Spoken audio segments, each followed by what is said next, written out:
à Voilà. nous proposer. Fabrice Gillot, ça c'est le musée des arts décoratifs. Le temps pour moi d'accrocher vite le micro à Fabrice. Hop. À votre aise. Voilà. Bonjour Fabrice. Bonjour. Alors Fabrice, on va d'abord un peu situer le musée des arts décoratifs parce qu'il y a aussi les bateliers juste à côté Voilà. pour qu'on s'y retrouve. C'est un projet qui est en cours. Donc un pôle muséal est en train de se construire à Namur pour 2019 et comprendra les deux musées communaux qui sont les musées d'archéologie et les musées d'art décoratif. Le musée d'archéologie prendra place dans l'emplacement de l'ancienne école des bateliers où un bâtiment tout à fait moderne a été construit. Et les arts décoratifs prennent place dans un autre immeuble qui lui est classé au patrimoine exceptionnel, qui est une œuvre d'art en lui-même, voilà, qui est un bâtiment du 18e, qui est l'ancien hôtel des comtes de Groesbeek et des marquis de Croix, pour dire son nom complètement. Ça dit déjà beaucoup sur l'aspect un peu princier et romantique du musée. Alors Fabrice, fais-nous rêver Alors, avec ce qu'on va pouvoir trouver. Je vais vous parler ici. d'amour, parce que le 18e c'est le libertinage et c'est le siècle de l'amour. C'est en tout cas le thème que nous avons choisi ici, en exposant deux de nos principales œuvres. La déesse de l'amour, avant toute chose. Ici, c'est la déesse Vénus sortant des eaux, c'est la légende. Hein. Elle a vogué sur les eaux de la Méditerranée jusqu'à l'île de Chypre ou de Crète.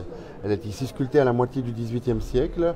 Et ce qui est très caractéristique, si vous voyez, elle est dans un mouvement tout à fait tournoyant. Il y a une spirale qui l'entoure. Et donc là, on est vraiment dans la suite de l'art baroque, l'art du mouvement. Et puis où elle montre aussi toute sa grâce, elle sort des eaux avec son drapé mouillé. On a vraiment cette impression de mouvement. Puis elle fait un peu tourner les têtes, évidemment, c'est la déesse de l'amour. Et puis il y a ce portrait qui est là, qui est un portrait également du XVIIIe siècle, puisque le musée s'occupe principalement des arts décoratifs du XVIIIe.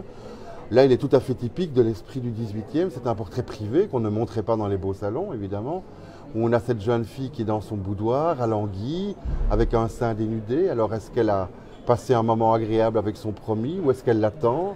Est-ce qu'elle se remémore des choses un peu voilà, caliente? On ne sait pas exactement, mais c'est tout ça l'art du XVIIIe. C'est un art qui est à la fois très, très précis, très profond, mais avec des sujets qui semblent beaucoup plus légers que ce que ma collègue vous a présenté avant. On n'est plus dans l'art religieux du tout ici. C'est le 18e, c'est très complémentaire. C'est les lumières, c'est l'esprit libre dans toute la société, aussi dans la vie privée, dans le libertinage, parce que jusque-là, les femmes n'avaient pas beaucoup de choses à dire. Et voilà, elles vont ouvrir des salons, elles vont recevoir des penseurs aussi dans leurs salons.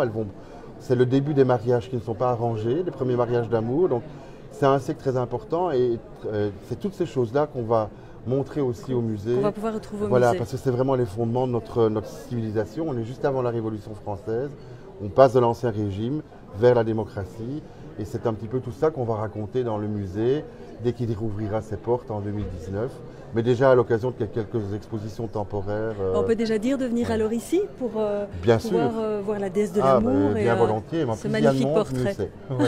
Un grand merci Fabrice. Merci à vous.